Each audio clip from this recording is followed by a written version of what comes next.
오늘은 이 세대를 무엇으로 비유할까라는 제목으로 말씀을 전하도록 하겠습니다. 오늘 본문에서는 이스라엘 백성들의 무지함과 완악함을 지적하시는 예수님의 말씀이 기록되어 있습니다.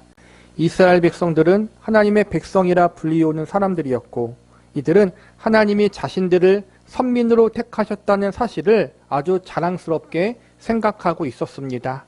무엇보다 그들은 하나님이 주신 구약의 율법 말씀을 갖고 있었고, 하나님의 뜻과 말씀에 대해서 그 누구보다 많이 알고 있다고 자부하고 있었습니다. 그리고 한 발 더 나아가 세상 어떠한 민족과 나라보다도 자신들의 민족이 하나님의 뜻과 말씀을 잘 지키고 있다고 생각했습니다. 그런데 오늘 본문에서 예수님은 그들의 잘못된 생각을 지적하시면서 다음과 같이 말씀하십니다. 본문 16절과 17절을 보시기 바랍니다. 이 세대를 무엇으로 비유할까? 비유하건대 아이들이 장터에 앉아 제 동물을 불러 이르되 우리가 너희를 향하여 피리를 불어도 너희가 춤추지 않고 우리가 슬피 울어도 너희가 가슴치지 아니하였다 함과 같도다. 이 말씀은 그 당시 아이들의 놀이 문화를 비유로 들어 지금의 이스라엘 백성들의 영적 상태를 지적하고 계신 것입니다. 예수님 당시의 아이들의 놀이 문화 중 하나로 결혼식과 장례식의 상황을 따라하는 놀이가 있었습니다. 결혼식을 할 때에는 아이들이 피리를 불고 춤을 추면서 즐거운 결혼식의 분위기를 흉내냈습니다. 또한 장례식 놀이를 할 때에는 아이들이 슬프게 우는 장례식의 무거운 분위기를 흉내냈습니다. 그런데 장터에 모여서 아이들이 결혼식과 장례식 놀이를 하고 있는데 종종 어떤 아이들은 상황에 맞지 않게 행동하는 경우들이 있었습니다. 아이들이 신나게 피리를 불며 결혼식 놀이를 하고 있는데 소란을 피우거나 혹은 아이들이 슬피 울며 장례 놀이를 하는데 옆에서 장난질을 치는 아이들이 있었던 것입니다.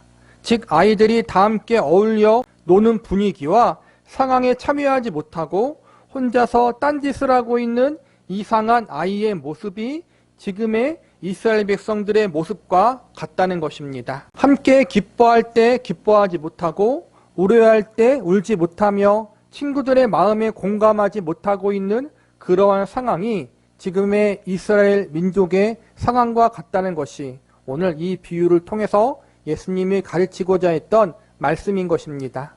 우리는 오늘 이 비유의 말씀을 통해서 예수님이 그 당시 이스라엘 백성들에게 전달하고자 했던 중요한 메시지는 무엇인지 알아보는 시간을 가져보도록 하겠습니다. 그리고 이와 더불어 오늘을 살아가는 저와 여러분에게 오늘의 말씀이 주고 있는 교훈에 대해서도 알아보는 시간을 가져보도록 하겠습니다. 먼저 오늘 본문의 말씀이 그 당시 이스라엘 백성들에게 주는 메시지에 대해서 살펴보겠습니다. 첫 번째로 이스라엘 백성들의 영적인 무지를 지적하고 계십니다. 본문 18절을 보시기 바랍니다. 요한이 와서 먹지도 않고 마시지도 아니하매 그들이 말하기를 귀신이 들렸다 하더니, 지난 시간에 배웠듯이 세례 요한은 메시아의 앞길을 준비하는 참 하나님의 선지자였습니다. 그는 사람들이 가지고 있는 사회적인 위치에 높고 낮음에 상관없이 사람들의 죄를 가감없이 지적하고 회개의 말씀을 선포하였습니다. 또한 사람들의 인기에 편승하여 편안하고 안락한 생활을 할 수 있었지만 그것을 거부하고 오히려 광야에서의 불편하고 고단한 생활을 자진하여 선택했습니다. 성경에 보면 세례 요한이 광야에서 외치는 자의 소리라고 소개하며 약대 털옷을 입고 가족들이 띠를 띠고 메뚜기와 석청을 먹으며 주의 길을 예비하는 사명을 충실히 감당했다고 나와 있습니다. 세례 요한이 외친 주된 메시지는 회개하라 천국이 가까웠다라는 말씀이었습니다. 이러한 세례 요한의 메시지를 듣고 사람들은 두 가지 반응을 보였습니다.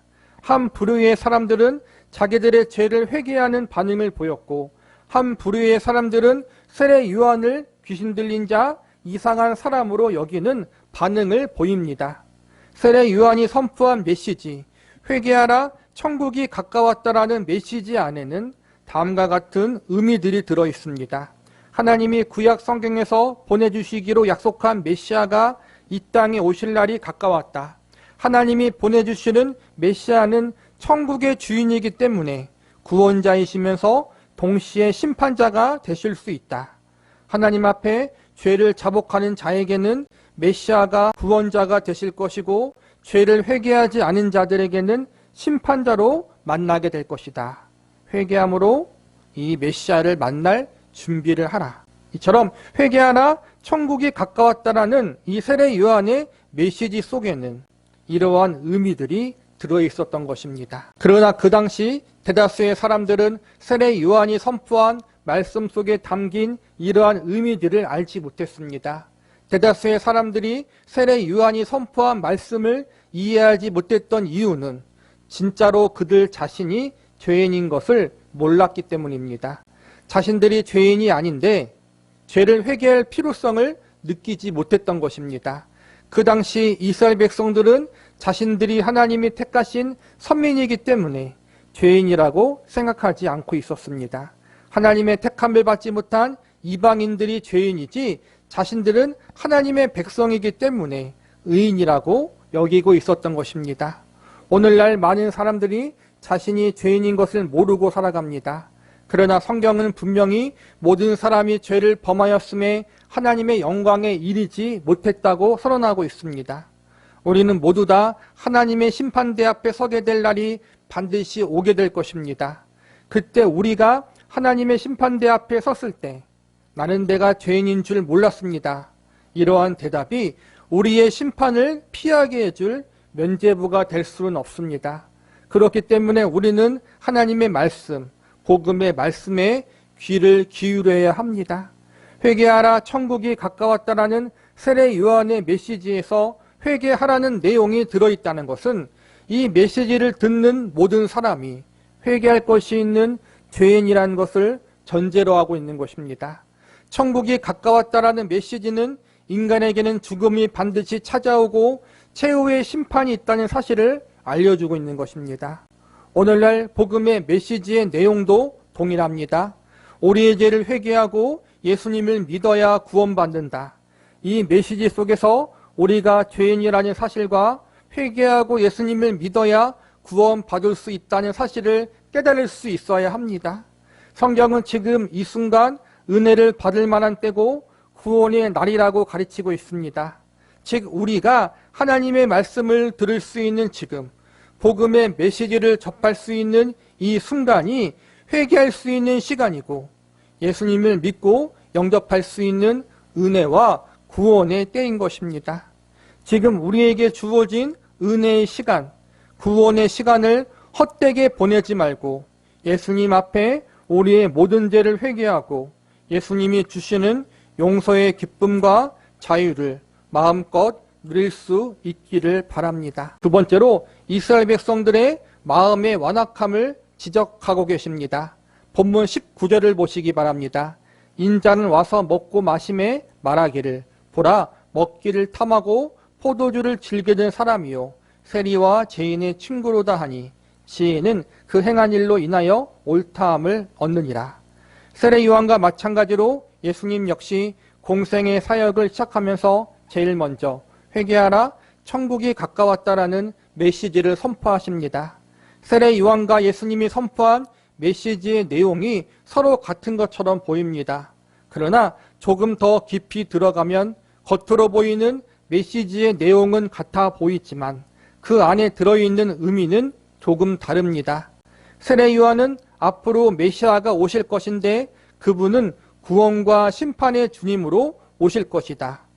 그러므로 그 메시아를 맞을 준비를 하라는 마음으로 회개해야 한다고 가르치고 있는 것입니다. 예수님은 세례 요한의 메시지와 조금 다르게 지금 너희 앞에 와 있는 내가 바로 그 메시아다. 내가 바로 구원과 심판의 주님이다. 이러한 의미로서 이 말씀을 선포하신 것입니다. 즉 세례 요한은 회개함으로 앞으로 오실 메시아를 만날 준비를 해야 한다고 외쳤던 것이고 예수님은 이제 준비하는 시간은 끝났고 메시아이신 예수님이 지금 그들 앞에 오셨으니 당장 회개함으로 응답해야 한다고 선언하신 것입니다. 그러나 대다수의 사람들이 메시아를 만날 준비를 하라는 세례 요한의 메시지를 온전히 받아들이지 못했듯이 예수님이 오신 이후에도 대다수의 사람들은 예수님의 말씀을 믿지도 않았고 받아들이지도 않았습니다. 세례 요한의 때와 마찬가지로 대다수의 이스라엘 백성들은 여전히 자신들이 죄인이라는 것을 몰랐기 때문입니다. 그리고 한 발 더 나아가 그들이 세례 요한과 예수님을 통해 증거되었던 하나님의 말씀, 회개의 말씀을 거절한 것은 그들의 마음이 완악했기 때문이라고 할 수 있습니다. 올바른 하나님의 말씀이 선포되면 자연스럽게 거부감이 드는 것이 죄인들의 본성입니다. 한 발 더 나아가 하나님 말씀을 선포하는 사람을 미워하는 마음이 들고 그 사람을 비난하는 자리에까지 나아가게 됩니다. 18절에서 세례 요한을 향해 귀신 들린 자라고 비난했던 이유, 19절에서 예수님에게도 세리와 죄인의 친구라고 정죄했던 이유는 단순한 무지에서 나온 것이 아니라 그들이 하나님 말씀 듣기를 싫어하는 완악한 마음을 가지고 있었기 때문입니다. 모든 사람은 하나님 앞에 다 죄인입니다. 예수님이 말씀을 전하고 가르치실 때 상대적으로 세리와 같은 죄인들이 그 말씀에 귀를 잘 기울였습니다. 왜냐하면 이들은 깨끗하지 않은 일을 하기에 평소에도 다른 사람들에게 멸시와 천대를 받았고 그러기 때문에 마음속 한 구석에 죄의식을 가지고 있었기 때문입니다. 그래서 세리와 같은 죄인들이 예수님의 말씀, 특히 죄를 지적하는 말씀에 대하여 회개함으로 반응하는 일이 많았습니다. 그런데 상대적으로 세리보다 자신들이 정의롭고 깨끗하게 여겨졌던 종교인들을 비롯해 많은 이스라엘 백성들은 자신들이 죄인이라고 말씀하는 예수님의 가르침에 동의하지 못했습니다. 그래서 죄인들과 어울리는 예수님의 모습, 실제로는 예수님의 말씀을 듣고 회개한 세리들과 함께한 예수님의 모습이 그들의 눈에는 못마땅하게 보였습니다.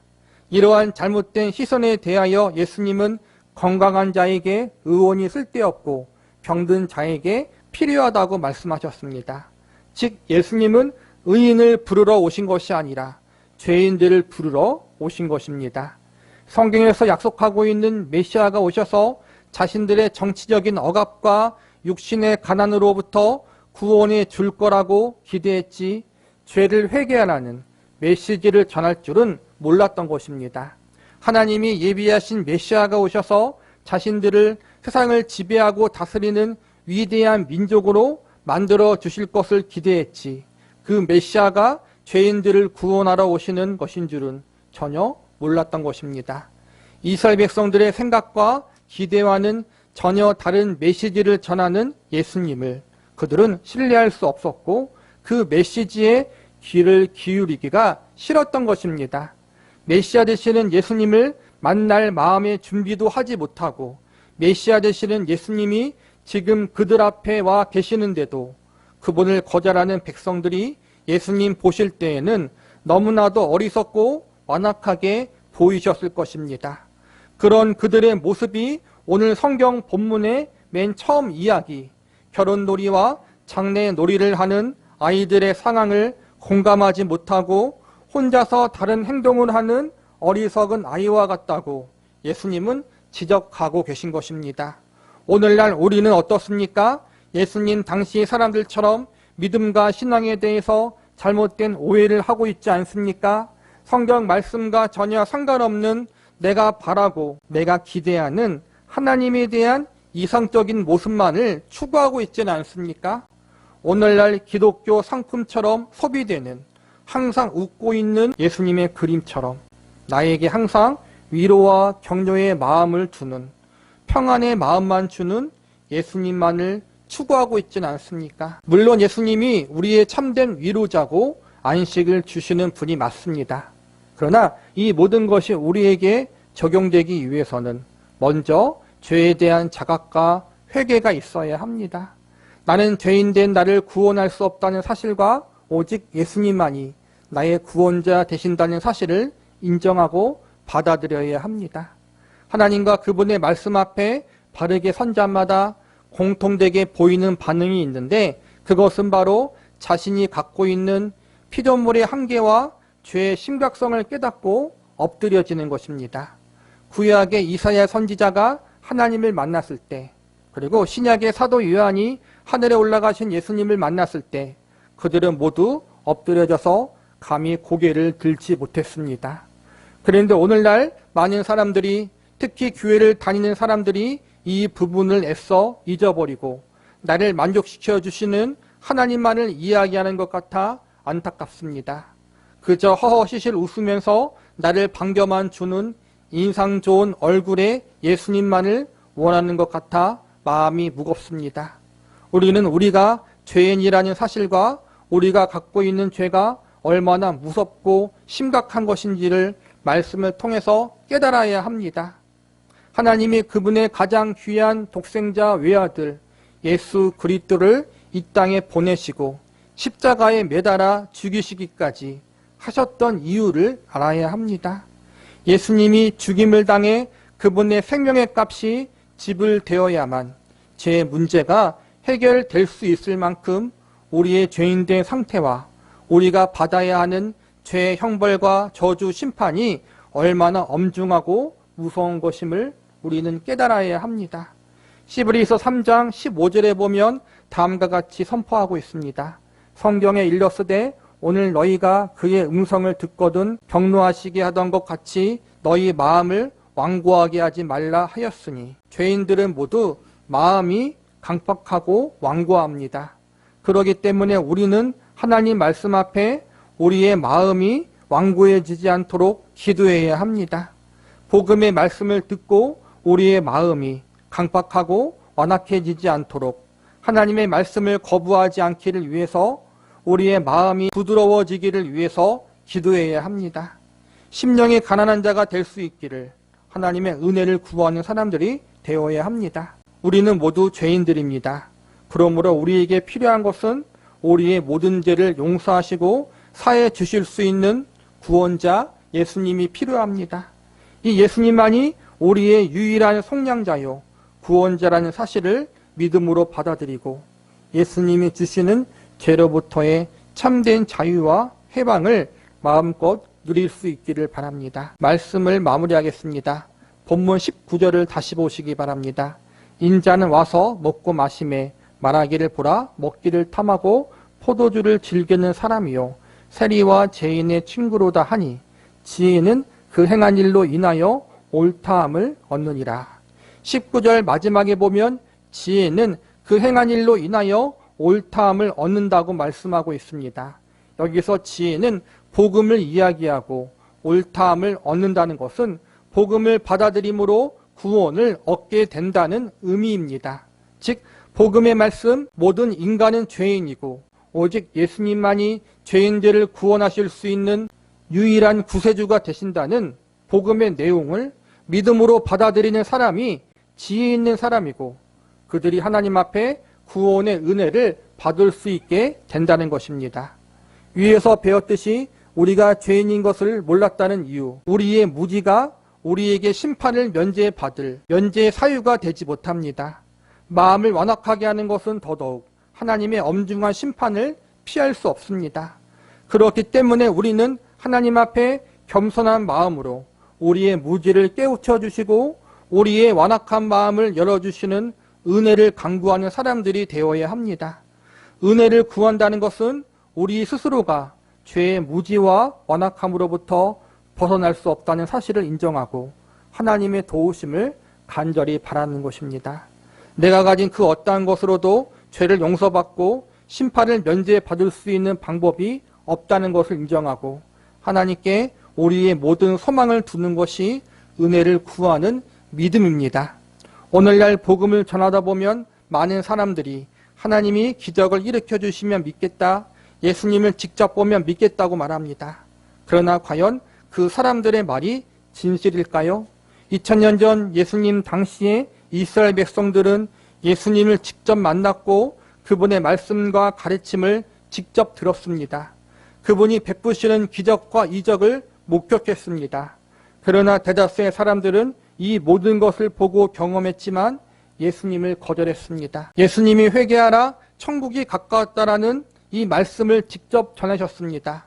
천국으로 들어갈 수 있는 유일한 길인 예수님이 그들 앞에 와 있는데 회개하고 예수님을 영접하면 그 천국에 들어갈 수 있는 길이 지금 그들 앞에 열려 있는데 그들은 이 모든 것을 거절한 것입니다.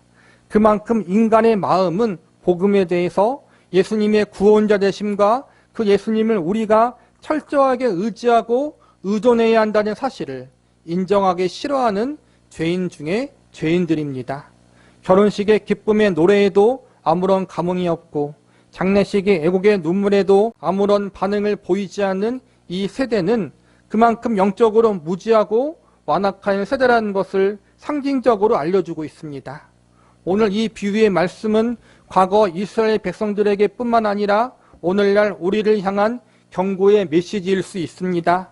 우리는 하나님 말씀에 귀를 기울이지 않는 불신앙의 세대, 죄악에 대하여 무감각해져 있는 그러한 시대를 살고 있습니다. 그리고 한 발 더 나아가 하나님 말씀을 내 중심적으로 잘못되게 적용하는 변질과 왜곡의 시대를 살고 있기도 합니다. 이러한 시대를 살고 있는 우리들은 하나님 앞에 상하고 애통하는 마음을 가질 수 있기를 위해서 기도해야 하고 또한 바른 분별력과 지혜를 달라고 하나님 앞에 간구할 수 있는 사람들이 되어야 합니다. 오늘의 가르침은 불신자들을 향한 경고에서 끝나지 않고 믿는 성도들을 향한 경고이기도 합니다. 불신자들이 하나님의 말씀을 듣지 않고 거절하는 것은 자연스러운 일입니다. 그런데 오늘날 교회 안에서도 하나님 말씀 듣기를 싫어하는 사람들이 존재합니다. 이 사람들의 특징은 하나님의 말씀에 대해서 자기 중심적으로 판단하고 믿으려고 하는 잘못을 범합니다.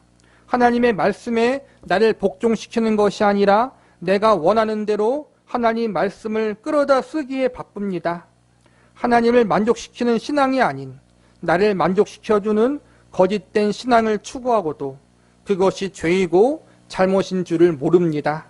나를 위로해주고 나를 감동시켜주는 말씀과 찬양만 찾아다니다가 나를 위로해주고 감동시켜주지 못하면 판단하고 정죄하는 내 중심적인 신앙생활에 젖어 있는 것이 오늘날의 현실입니다. 우리는 우리 자신이 그러한 자리에 있지 않은가 우리 자신을 점검할 수 있어야 하고 또한 그러한 모습을 가지고 있었던 우리 자신의 잘못을 회개해야 합니다.